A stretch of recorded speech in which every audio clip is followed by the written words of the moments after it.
Welcome to the official Mountain View Church podcast. For information about our gathering times, location, or how you can connect with us, visit us at mvc.life.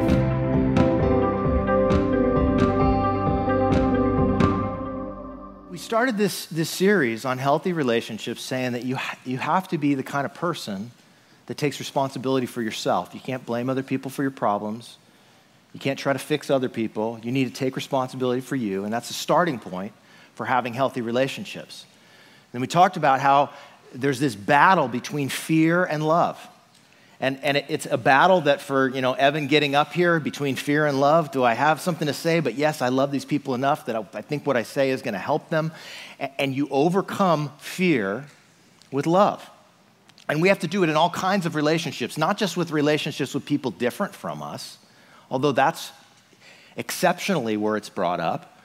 But in every kind of relationship, you have to overcome the fear of rejection, the fear of what other people think, the fear of being wrong, the fear of people thinking you agree with them when you don't agree with them.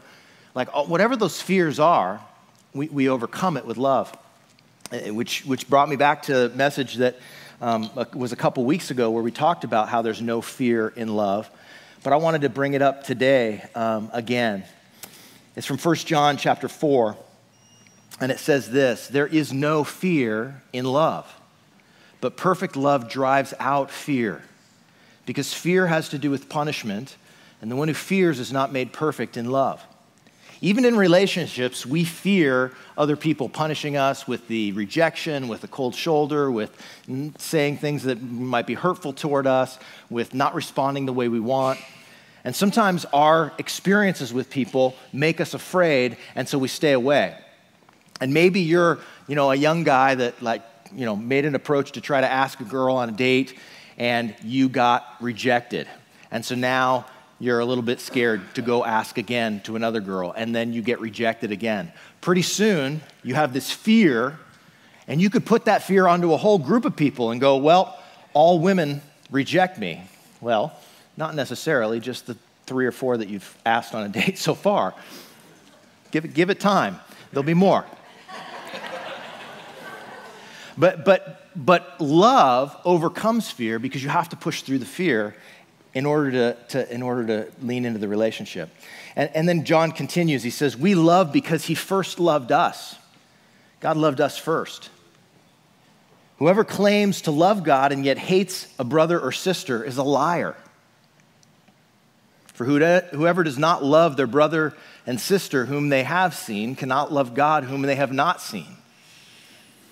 And he has given us this command: anyone who loves God must also love their brother and sister. And this is what Evan was talking about. Those two things are tied together. And, just in case you're going, well, brother and sister just includes your, Christian brother and sister, because that's what, we're brothers and sisters in that family. Well, I would not go so fast as to think that, because remember Jesus, he had some religious people that tried to pull that one on him with the neighbor thing, right? When he goes, love your neighbor as yourself, and then they ask him, well, the guy goes, well, he wants to justify himself, so he says, well, who's my neighbor, technically? And Jesus is like, okay, that person that is from a different religion and race than you, that one's your neighbor. Jesus actually points out that very extreme example of somebody, and he says, oh, Amber Alert. Okay.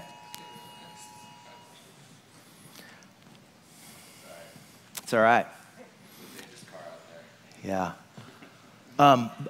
We need to love because God, Jesus shows us that God is our Father, and he's a good Father, and he's called us to love each other and our brothers and sisters in our human family.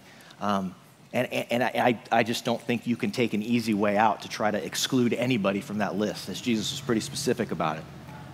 And so we've got to get over our biases, our stereotypes, our prejudices against other people, because we have them.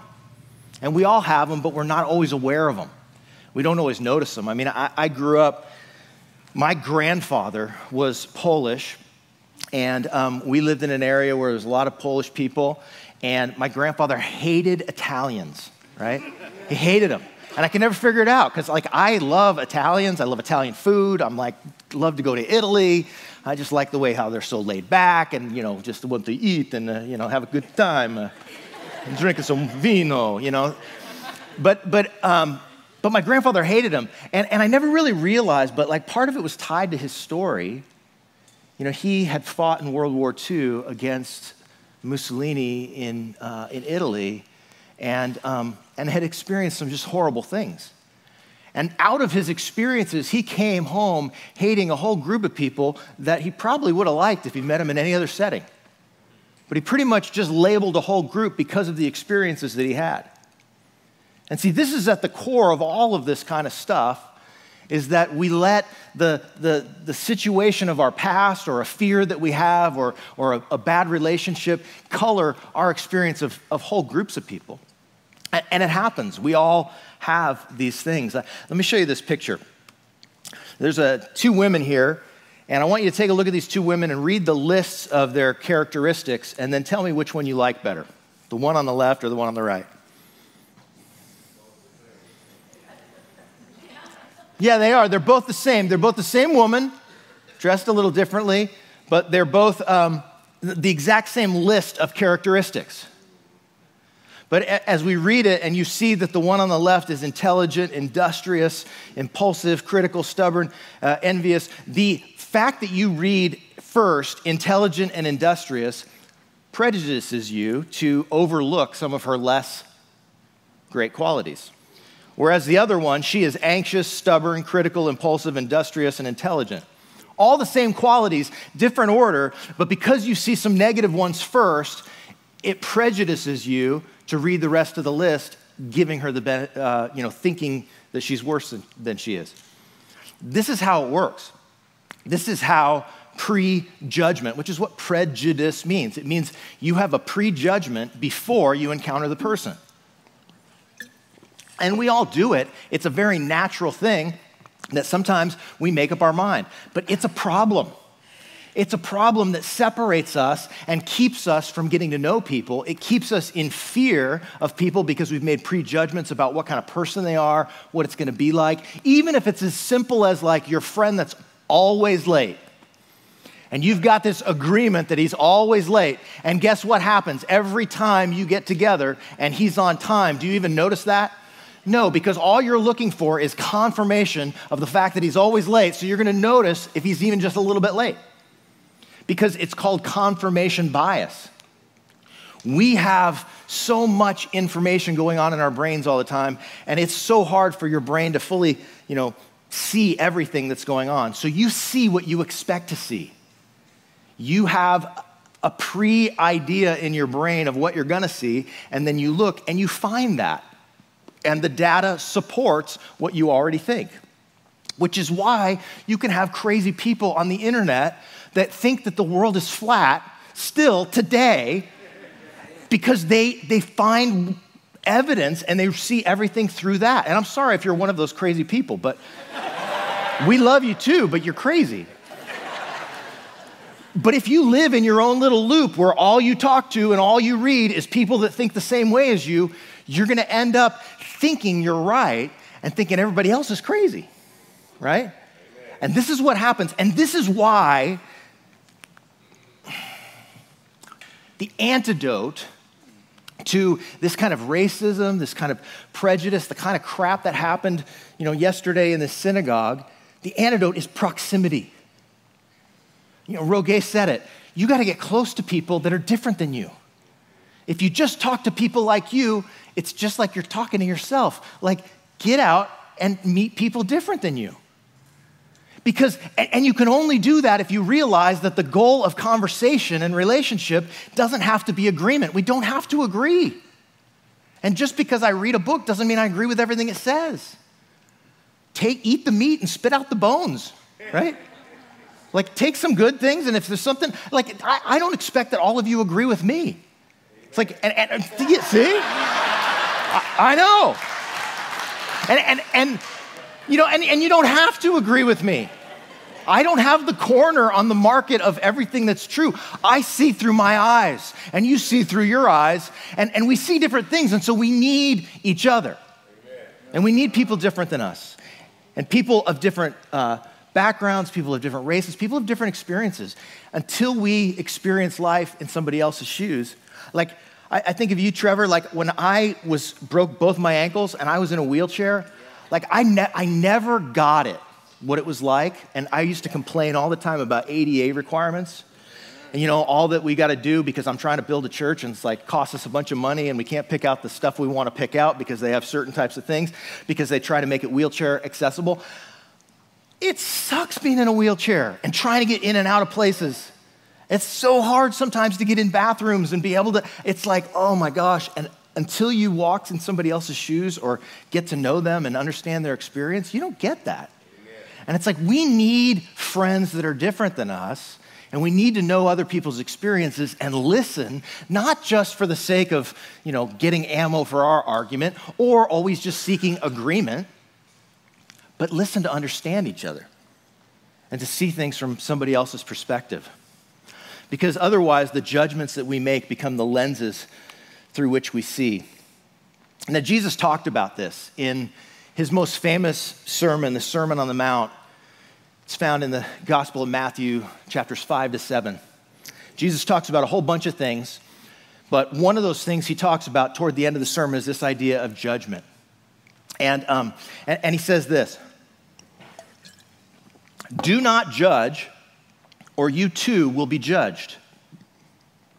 For in the same way you judge others, you will be judged, and with the measure you use, it will be measured to you." Now, what a lot of people do is they go, well, so we shouldn't ever have judges. No. There needs to be judges in court. There needs to be people that try to bring justice. But he's talking about our relationships with each other. Don't judge or you'll be judged. And you know what he's not saying? And some people just jump to the conclusion, if you judge somebody else, God's going to judge you. That's not what it says. Amen. What it's saying is don't judge or you'll be judged. Judgmental people get judged right back. Like you reap what you sow. Amen. Like if you're real judgmental about the left, they're going to be real judgmental about the right? And so on, back and forth. Like judgment only produces more judgment. And when you label people, put them in boxes, and decide ahead of time that you know what they think, you know what they feel, that's judgment. And it gives us the ability, it's a really convenient thing because if we can judge people and put a label on them, we can just disregard them and discount them. Because we don't actually have to talk to them because we already know what they think and what kind of person they are. So that's what judgment does. It keeps us separate. And so Jesus says, don't judge. You don't have to judge. What if you just suspend judgment? What if you leave judgment to God and you just actually show up in the relationship, not trying to tell me about me, but you just tell me about you. Because see, we talked about this last week, like, I'm an expert on me. I mean, at least what's going on inside of me. I may have blind spots and need your help, but you're an expert on you.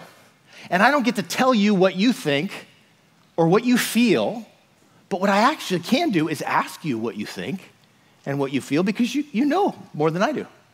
But in judgment, we already assume, and we already jump to those conclusions. And so, Jesus is saying that the way you judge other people is the way you're going to judge you. You reap what you sow. And so he continues on, and he uses this illustration of this sawdust thing. And again, I've got to tell you, Jesus is not only brilliant, but he's also funny, right? He's hilarious. Like, he has a sense of humor. And a lot of people read Jesus as if he's the one on the Jesus movies where he's like all somber and glowing white robe or whatever. But like, he's funny. And let's look at what he says. Why do you look at the speck of sawdust in your brother's eye and you pay no attention to the plank in your own eye? That's hilarious. All right, well, maybe it's not hilarious, but it is kind of funny. It's a funny image, and Jesus is giving this picture of this absurd image of like a big plank sticking out of your eye, and you're like, hey, let me help you. I think you got something in your eye.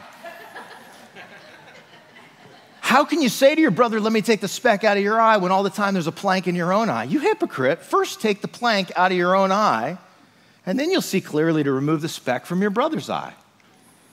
Now, a lot of people use this as a way of saying, yeah, deal with your own stuff, and then you can help somebody else. Like, get yourself sorted out, and then help somebody else. But when are you ever fully sorted? Right? Is there ever a time when you've arrived? Listen, if I waited till I arrived to try to help somebody else take the speck out of their own eye, I wouldn't be up here preaching. I'm just telling you that right now, because I don't have it all together. That's not what Jesus is saying. What he's talking about here is still in relation to the topic that he just started with judging. He's saying judgment is like having a plank in your eye. You've already decided about the other person. You can't see them because you've already made up your mind about them. Judgment is like a plank in your eye that means you can't even see them, so how are you going to help them? Until you're willing to take judgment out of your eye, until you're willing to suspend judgment and put it aside and receive a person and actually see them for who they are, you're not going to be any use to them. See, the goal is not to get yourself perfect before you so you can help somebody else. The goal is to love your neighbor. The goal is to love the other person. And in order to do that, you have to take out the plank. You have to remove that plank of judgment. So he goes on and he uses another illustration. He gives another picture of it. And again, I'm telling you, Jesus is being funny. What he says doesn't sound very funny. And if you don't read with a sense of humor, you're going to think Jesus is like, he's kind of being a jerk here. But he's not. He says, do not give dogs what is sacred. Do not throw your pearls to pigs. If you do, they may trample them under their feet and turn and tear you to pieces. Now, if you weren't realizing and kind of seeing some of Jesus' personality, you might think that he's just as harsh as the really religious extremists of his day, the Pharisees, because they called Gentiles, these were Jewish people in his context in Israel, and they called Gentiles dogs and pigs because they raised pigs as Jews didn't, because they ate kosher. And as dogs weren't really household pets, they were kind of like unclean. And so this idea of being unclean, of being outsiders, that would have been a very derogatory way that, the slang of the time would have called people who were, religious and racial outsiders. But notice what Jesus does with it. He's not actually giving advice about how to treat your outsiders in this. He's actually taking and kind of turning this, the whole idea of that kind of judgment on them, because it wouldn't make any sense if Jesus is all of a sudden calling them dogs and pigs right when he told you not to judge anybody, right? You got to remember, Jesus always practices what he preaches. So this is how you know your interpretation's kind of messed up. If you interpret Jesus saying don't judge and then he's calling people dogs and pigs, you go, oh, well, maybe he's just talking out of two sides of his mouth, or maybe they put these two, sayings together when they really should have been apart. No, Jesus is consistent all the time. And he's not calling them dogs and pigs, but what he says is this. He says, don't just give your, don't give your Bible to your dog. He doesn't know what to do with it. Don't give communion to a pig. He's not going to know how to, here, have a little wafer, little gluten-free, wafer. He doesn't know. And so what do? They'll just turn on you and eat you, because at least you're food, right? Anybody that's taking care of animals knows if you don't feed them and you just give them stuff they don't need or they don't know what to do with, they don't want that. That's what Jesus is saying here. And I didn't see this until a brilliant theologian, a guy named Dallas Willard, pointed this out. He's a professor at USC, Christian theologian, writer. And this is what he says. I'll show you a quote from The Divine Conspiracy. He says, as long as I am condemning my friends or relatives or pushing my pearls on them, I am their problem. They have to respond to me. And that usually leads to their judging me right back or biting me, as Jesus said. But once I back away, maintaining a sensitive and non-manipulative presence, I'm no longer their problem. As I listen, they don't have to protect themselves from me, and they might begin to open up. See, this is the same thing we've been talking about creating a safe connection rather than a safe distance. People have to protect themselves from me. It's going to just make them defensive in the relationship. If I'm forcing things on them, if I'm forcing stuff on people, how many of you like unsolicited advice? Anyone? Okay, one. We got one person, so give it all to her. All right? Oh, two. Okay. Unsolicited advice, usually people are, it's like when your people come and tell you how to raise your kids, and they tell you what you're doing and all that, you didn't ask, but they just kind of decide they have to tell you. Nobody likes that. And it's like pushing your pearls on dogs or on pigs. It's like they don't have use for it, they don't want it, and they're just gonna turn on you. Don't do that. It's part of the same thing of judgment.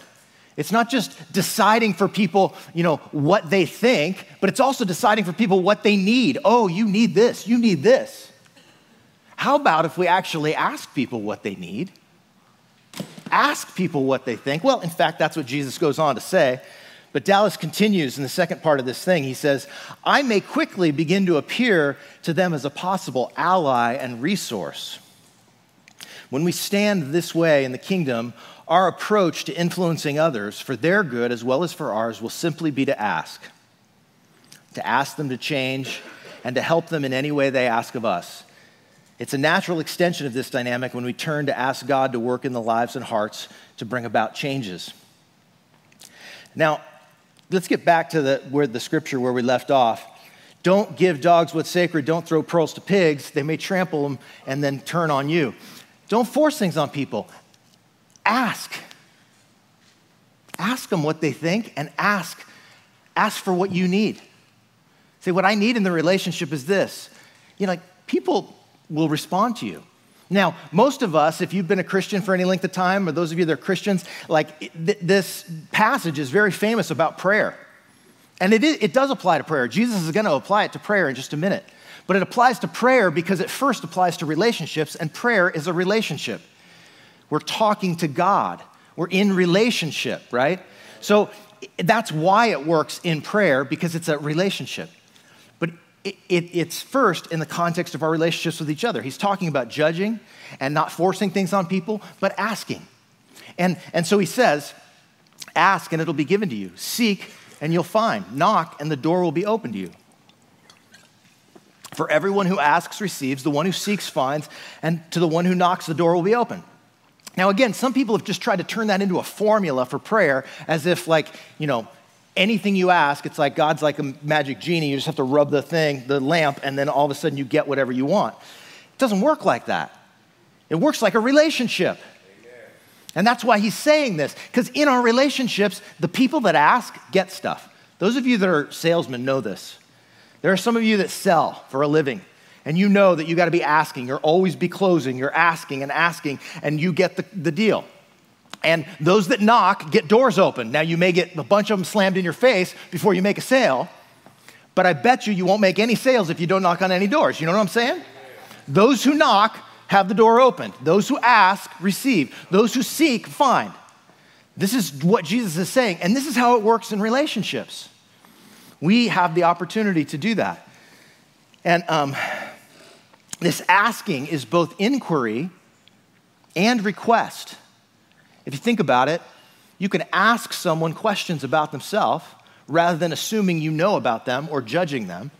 You can ask them what they think, ask them what they feel. You can also ask them, it's also request, ask them to do things for you or to help you or to, change. Whatever that thing is, we can ask. And those requests give the dignity to people to actually be able to decide for themselves. That's why,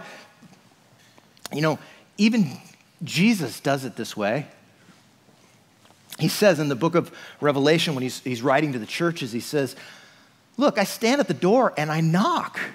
He doesn't barge in. He doesn't just force his way in, because he knows the lock for the human heart is on the inside. The latch for the door of your heart is on the inside. And when you barge into somebody's life, when you barge in and start telling them what to do or what they should think, it's a very violent way to be. And it doesn't get you invited in, but even Jesus says, I stand at the door and I knock, and if you open the door, I'll come in and eat with you and you with me. It's relational. Amen. And he's opening, and he wants us to be the same way, to give people the dignity and respect, to be able to trust and to open their hearts. And if you want to create trust, if you want to build trust, you have to ask and make requests and meet needs. I was thinking about this, and this knocking, the asking, the seeking. It's interesting that all three of these things are the ways people learn.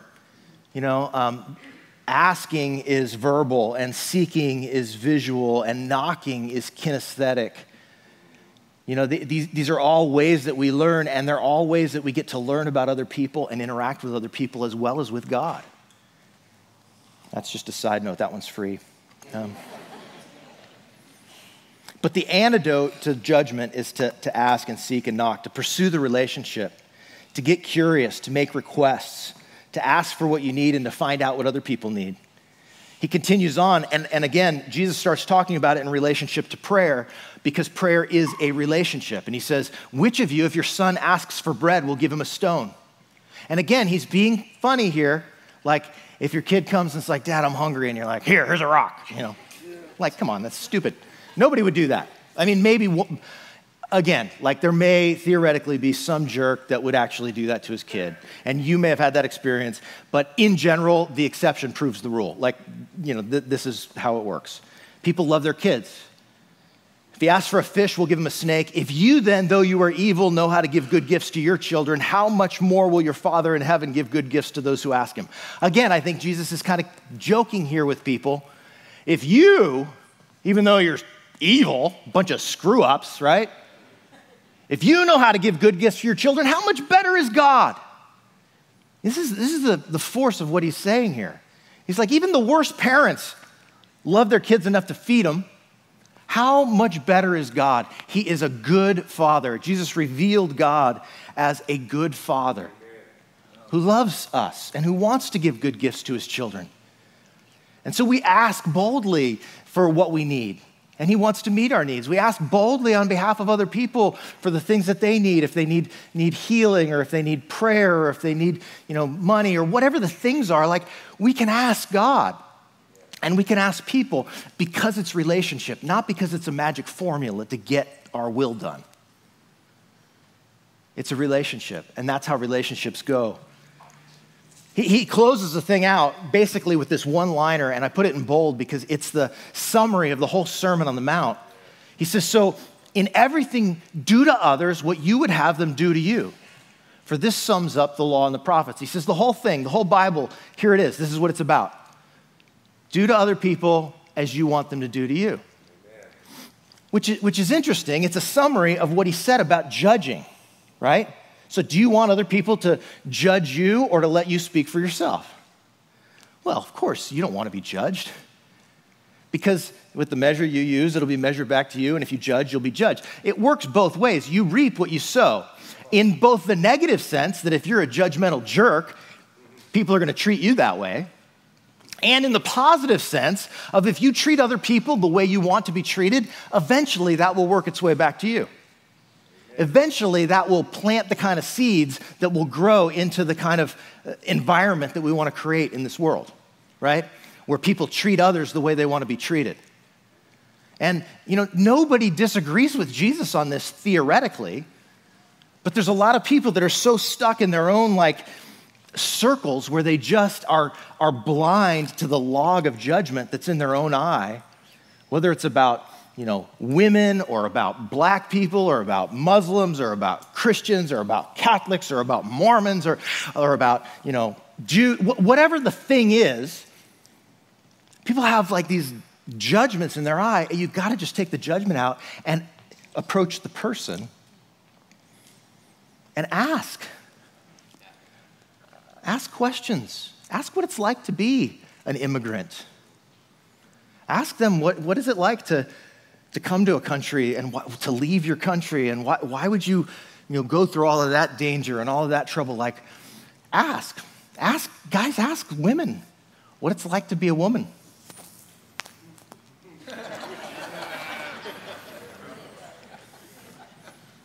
I mean, we can't just assume. We can ask. And we can't just assume we know what people need and force things on them. We need to get to know them. We need to get to know what they need. Christians are notorious for doing this when it comes to sharing our faith with others. We answer questions people aren't even asking. Or we try to just convince them, rather than listen to them and then hear what the questions are and then respond with what we think and what we think the Bible has to say about it in a respectful conversation and interchange that honors the other person and doesn't try to barge in the door, but let's knock so that people could open the door and have a conversation. We have an opportunity to create a different kind of culture. And it's why I get so passionate about this and why I'm always forcing you guys to do uncomfortable stuff, right? I'm going to always push you to be uncomfortable because I want you to be with people that are different than you. I want you to think differently. Bottom line, we get to respect and honor the people around us. As we ask and as we figure out their needs. There's the book that we're reading, this Keep Your Love On. Danny Silk has this picture of something he calls the trust cycle. And it's how trust is built in relationships, and it's a child development thing that is with infants. This is the way infants bond with their caregivers, usually with mom and dad. They bond because the kid has a need and expresses that need. Usually it's just through crying because they don't have words yet to express their needs, so they cry. And, if you're a dad, you got to go through your list of, okay, did I change the diaper? Did did he sleep? Did he eat? Did he burp? That's all he got. Moms, they seem to have this in-tuneness where they know what the baby needs better. I don't know, they got mom sense or whatever they have. But whatever it is, if a parent is in tune as the need is expressed and the child cries and the parent responds to that need to try to figure out what the need is and the need is actually satisfied, then the child has comfort and that builds trust. And this cycle goes on, and the more times you go around that cycle, the more connected that child is to that caregiver who's been meeting the needs. And, it's the same way when we get older and when we're in relationship with each other. When we're in a relationship and I have a need and I express it, that gives an opportunity for you to figure out how to meet that need if you want to. I can come to you in a relationship with a need and I don't express it and I just have it and then I'm mad at you because you haven't met it, but I never asked, but I kind of thought it was understood, you should know what I need, right? You should know how to make me feel loved. But if I don't ever express the need, I'm an adult now. I'm not like a baby. I don't have to just cry or pout or throw tantrums or whatever else it is. Because I'm an adult and I can actually ask for what I need. I can make a request. And then you have the opportunity, if you know what I need, to be able to meet that need in a way that brings comfort to me, so that builds our trust and our relationship. Now, conversely, our trust can completely break down if I have a need and I get up the courage to express it, and then you either shut me down, mock me, reject me, laugh at whatever the thing is. You can do damage in a relationship and then create more distance because there's more fear now because I'm afraid to ask because I've been rejected before, I've been hurt before. And so we need to be able to ask for what we need, but we also need to be able to respond and meet needs, but meet needs that are actual needs, not pushing on people what we think they need, but figuring out what they actually need, which is they have to actually express it. This is why communication is at the foundation of the relationship. And again, it's the same in our relationship with God. This is part of what helps you build trust in your relationship with God. Some of you that have a lot of faith, you have bigger faith today because you had faith for little things and you asked God and he responded and answered your prayer, and that gave you comfort and it gave you more trust to trust God and to ask him for bigger things. This is why we tell testimonies, right? Because you hear somebody else's story of how God responded to their need, and it gives you just enough faith to trust him for your need, and it puts you into that relational space where you're trusting God and you're asking for what you need. This is the same thing we do in relationships with each other.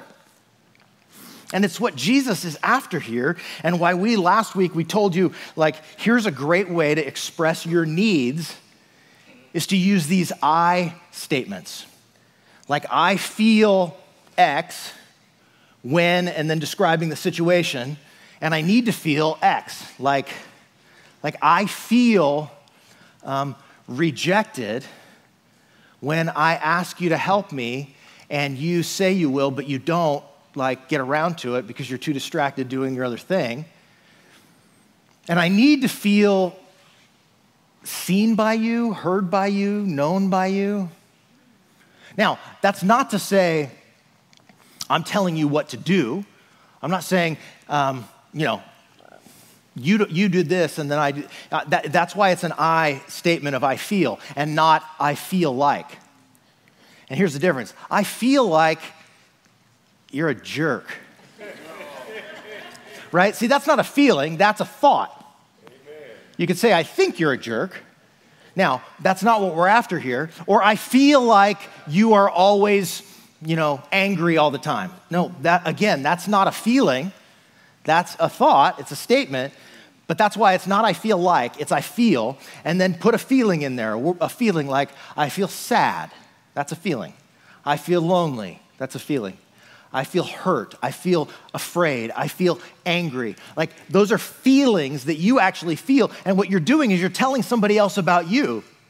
You're not telling them about them. Because telling them about them is back to judgment, right? You're judging them and deciding that you know about them, so you're going to tell them about them.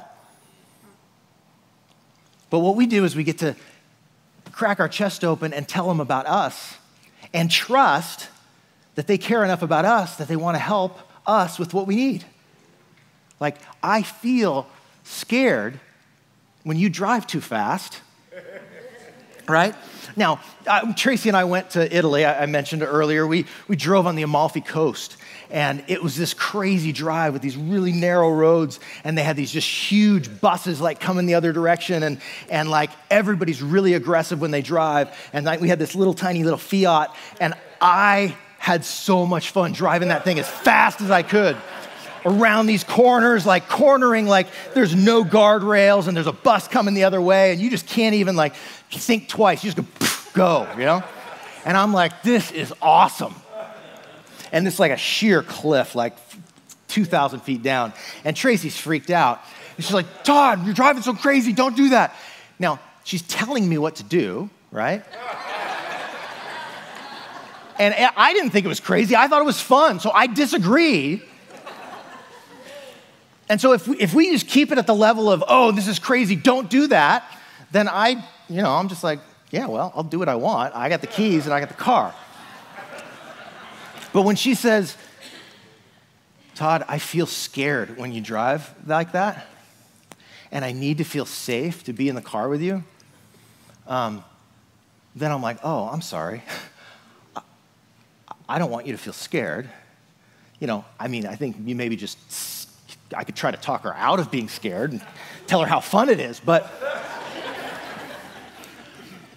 do you see the difference? She's telling me her need, and because I love her, I want to meet the need, and it builds trust. Rather than her telling me what to do and telling me I'm a bad driver or telling me, right? There's a difference, and that's why judging doesn't work. It just reaps you more of the same. But asking, seeking, knocking, sharing needs, and asking for what we need helps. I love what Danny Silk says toward the end of his book. He says this in, that's not even toward the end of the book. It's in Keep Your Love On. He says, the reason we can't get our needs met without expressing them is that we were designed to have our needs met through a relational exchange. God made us that way. This is how he meets our needs. Think about it. God, the one person in the universe who knows all things and knows us incomparably better than we know ourselves, never says, well, obviously I know your needs, so you don't need to tell me about them. No. Instead, he repeatedly tells us to ask him for what we need. And he won't meet our needs outside of a connection where we have to show up and crack our hearts open to him, because that very connection is what we need to have our needs met in the first place. God wants relationship with us. He doesn't just want to be our genie in the sky. And he doesn't just want to judge us for everything that we do. He wants relationship. That's why Jesus revealed him as a father who loves his children. But he wants relationship, and he wants his children not just to love him, but to love each other. How many of you parents feel like it's awesome when your kids love you and hate their brothers and sisters. God wants us to love him, and he wants us to love each other, every person created in his image, all 8 billion of them. One at a time, not love all humanity, but love each person, the one in front of you. And that's why we do this thing with our values of authenticity with self, because we have to crack our hearts open and know where we're at. We have to know what we need. And some of you are stuck because you don't even know what you need. You haven't really considered any of these things, but like as you know who you are and what you need, and then you begin to develop intimacy with God and ask for what you need, and you begin to develop love for each person and, meet needs of each other and care for people, it ultimately will lead to the restoration of all things until earth is much more like heaven. As Jesus taught us to pray, your kingdom come and your will be done on earth as it is in heaven. In heaven where there's no more mourning or crying or pain, for the old order of things has passed away and everything's new. In heaven where, people don't hate each other, where people love each other, where people listen to each other. We have an opportunity to make earth more like that. And it starts with me and my house, and then it goes outward. It starts with us, and until it covers the earth, as we sang in that song. And that's what Jesus' vision was about. That's what God wants for us. And it's what we have an opportunity to do. And whether you're a Christian or a Muslim or an atheist or just somebody that's checking things out and don't know what you believe, you can be part of that. You can be part of making the world a better place. A place where we just don't create an environment where people can just live in their own little bubble and stay to themselves. And it's going to take us risking getting outside of what's comfortable to meet people that are different than us. Do you have black friends, Jewish friends, Muslim friends? Do you have gay friends? Do you have other people that think differently than you? That act differently, that live or come from a different background? And it doesn't mean that you agree with them just because you're friends. And it doesn't mean you're saying that truth doesn't matter or that, you're not saying any of that. But the point isn't just to get everybody to agree with you.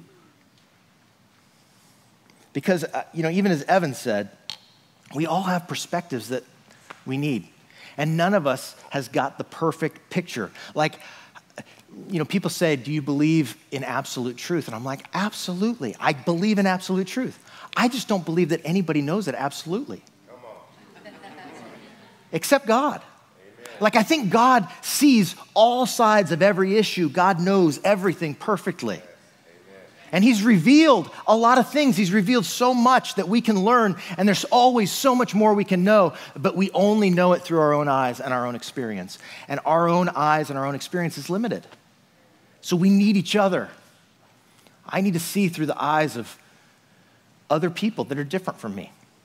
That's why we value each other. It's why we do these small groups and we discuss this stuff in groups because, one person sees something differently than another. And it's not enough that I don't have the answers of everything. I give you stuff to think about and you go talk about it and you see it from different angles and maybe you disagree with some things. It's okay. This is what we do because the goal isn't agreement. It's understanding. It's connection. It's love. And that's what we're after here. So why don't you stand up and I want to pray for you.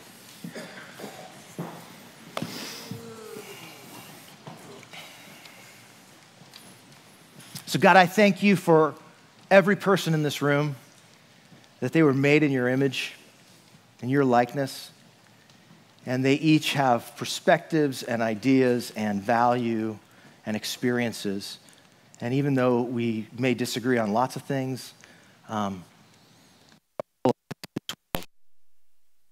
be more like heaven, more like the kind of place where justice and righteousness and love and peace and joy reign. And so,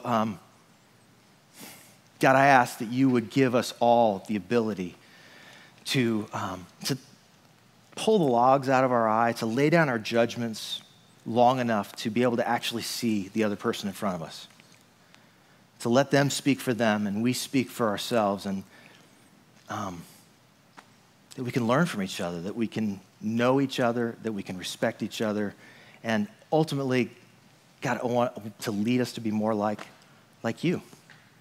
And so I thank you, I bless you, and I pray all these things in Jesus' name. Amen.